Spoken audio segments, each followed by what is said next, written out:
Want to get right to the fall of Afghanistan. The Taliban seizing back power nearly 2 decades after 9/11, taking over the capital of Kabul in just a matter of days. You saw chaos in the streets of the capital, thousands racing to flee the country.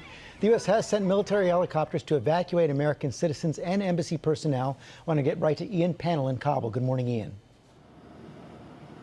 Yeah, good morning, George. That's right. It's been a bewildering few weeks, but I don't think even the Taliban could have anticipated the pace of events over the last 24 hours. Right now, they're bringing hundreds of extra fighters in from neighboring provinces to try and bring security to the streets. But America and other NATO countries were certainly caught totally off guard and are now having to cope with this surge of people desperate to get out of the country from the airport, now the only safe way to escape for those who fear for their lives. This morning, mayhem in Kabul. This crowd rushing to the airport. Behind them, the sound of gunfire. The airport now overrun. Desperate, chaotic scenes as massive crowds surge onto the tarmac, desperate to get out of the country. And the US desperately trying to evacuate thousands of Americans living in Afghanistan and Afghans who've supported the US mission. Of those trying to escape, an American family who were visiting relatives in Afghanistan, and this morning, they're trapped. We are trying to protect my kids and my mom.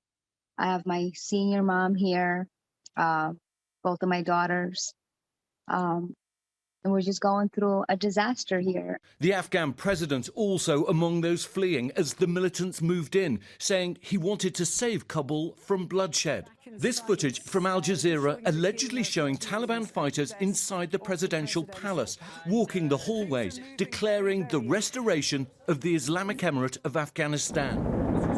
Near the US Embassy, Chinook helicopters seen flying in and out, part of the massive evacuation of Americans.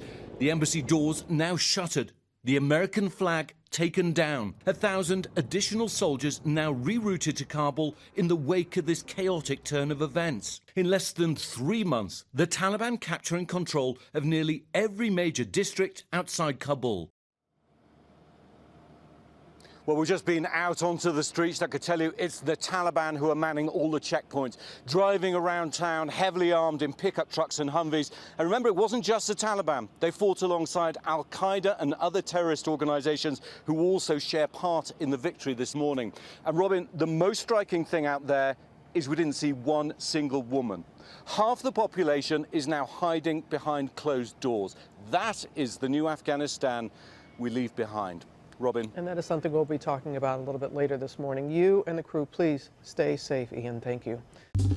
Well, hey there, GMA fans. Robin Roberts here. Thanks for checking out our YouTube channel. Lots of great stuff here. So go on, click the subscribe button right over here to get more of awesome videos and content from GMA every day, anytime.